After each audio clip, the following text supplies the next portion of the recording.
Tengo a Cristian Pérez en este momento aquí ante ustedes y algunas preguntas que son interesantes en temas de seguridad de la ciudad de Manizales, preocupación que es compartida por muchos ciudadanos porque se necesita es darle mucho más a la ciudad de Manizales en esto para que por lo menos la tranquilidad reine en todos los lugares. Escuchémoslo y saque usted conclusiones. Tenemos entonces que plantear, porque si la política pública de habitante de condición de calle va a funcionar con la misma pobreza con la que ha funcionado la unidad de... Hay una situación que ha sido endémica, específicamente en el funcionamiento de la unidad de protección a la vida, para pedagogía de los manizaleños que nos observan. La unidad de protección a la vida es una unidad adscrita a la Secretaría de Gobierno que lidera todo lo que tiene que ver con programas en beneficio de los habitantes en condición de calle. A ellos les dan alimentación, les dan comida, les dan la dormida y todo lo demás. Hasta ahí todo perfecto. Cuando vamos al detalle y al meollo del asunto encontramos que el funcionamiento de la unidad de protección a la vida no tiene el respaldo institucional que esperamos.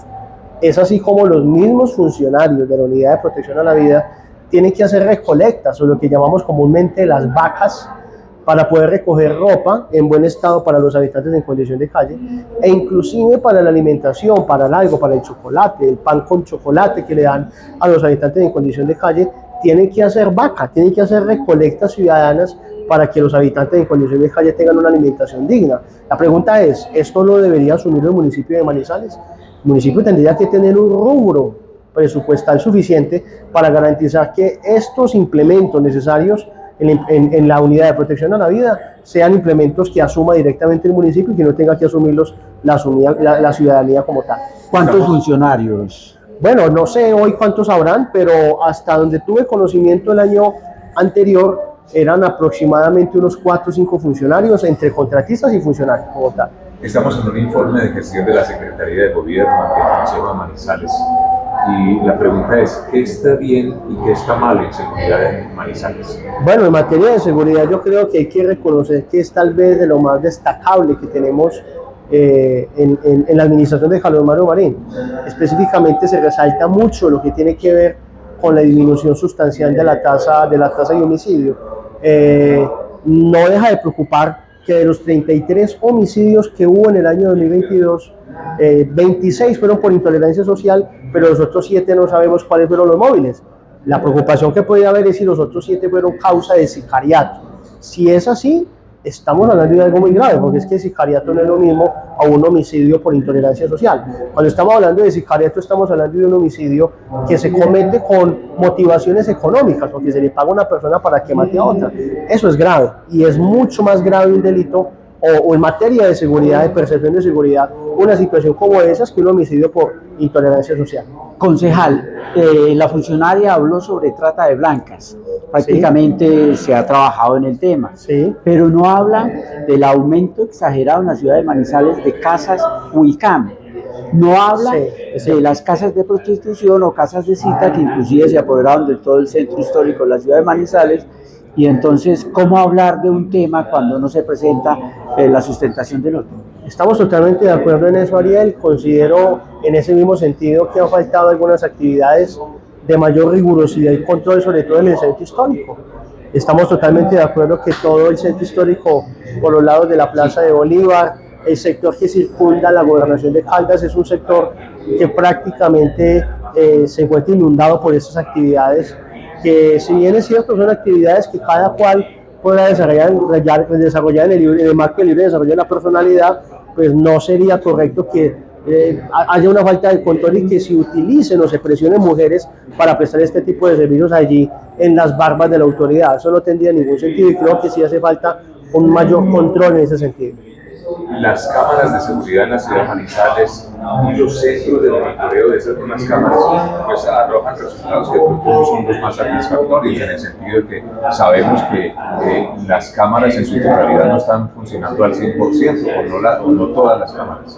El año pasado teníamos un reporte de que de las cerca de 467 cámaras, puede que sean un poco más, un poco menos, pero son más o menos 467 cámaras de seguridad. De esas 467 cámaras, aproximadamente entre el 25 y el 30% no estaban funcionando. Algunas por obsolescencia, es decir, porque ya están muy viejas, otras por deterioro o dificultades técnicas o daños como tal. Lo que no tenemos en el informe con claridad es de esas cámaras cuántas siguen dañadas. En el informe no dice una sola palabra de ello y estamos en la expectativa de que la Secretaría de Gobierno nos cuente qué se va a hacer para reponer ese 30% o 25% de cámaras que están fuera de funcionamiento. Hay un capítulo importante, concejal, y es el siguiente. Los niños en la ciudad de Manizales, el fenómeno de que los niños son para protección, las comisarías se los llevan, entre comillas, a buen recaudo, a un hogar de paso, a cargo de bienestar familiar. ¿Cuántos niños, no hay informe y cuántos niños se jugaron de estos centros el año anterior? No existe. Y la otra, concejal, que me preocupa mucho más, porque he estado en ese proceso de investigación, ¿cuántos niños han llegado a atención médica en temas psiquiátricos por intento de suicidio que han estado en esos centros, digámoslo así, donde los están protegiendo? Bueno, Ariel, esa es una pregunta realmente interesante, muy precisa y que tengo que decir con total claridad, no tengo ese dato. Y tampoco lo tengo porque, digamos, el informe no es preciso en ese sentido, el informe no nos señala concretamente cuántos niños están en esa condición.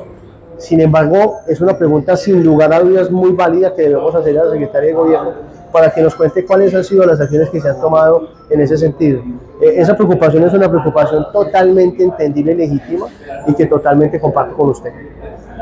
Sigue en la ciudad los habitantes preocupados por la venta, distribución y consumo de sustancias psicoactivas de personas, consumidores jóvenes en los colegios, por ejemplo. Sí.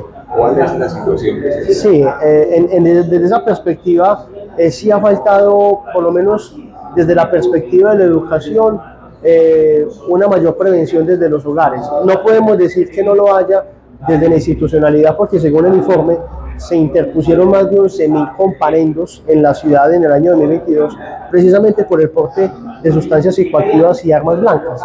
Y también dentro de ese segmento importante una cantidad considerable de comparendos por la venta de drogas y sustancias psicoactivas en los colegios de la ciudad. Es una problemática social enorme y que yo debo advertir con claridad que rebasa la capacidad institucional de la alcaldía de Manizales, porque es un tema que supone una mixtura de factores que van más allá de la institucionalidad, como por ejemplo la formación en los hogares, la educación en las escuelas, la prevención y todo lo demás. Desde el Consejo de Manizales, ¿cuáles son esas sugerencias, esas recomendaciones, esas alertas que se le pueden dar a la Secretaría de Gobierno y a la misma entidad de la policía en la ciudad de Manizales? Bueno, hemos hecho diferentes advertencias, llamados de atención, como por ejemplo seguir avanzando en lo que tiene que ver con el control a las salidas de los colegios para capturar a aquellas personas que quieran enviciar a nuestros niños.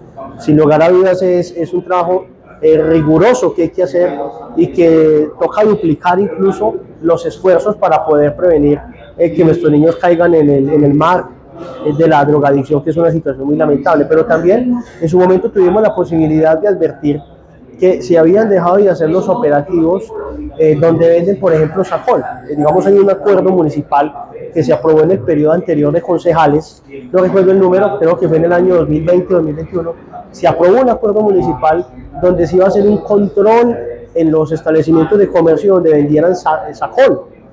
Ese acuerdo no se estaba aplicando en esta administración. Advertimos la necesidad de que se siguiera haciendo el control correspondiente para que no se les suministrara ese tipo de implementos a nuestros niños.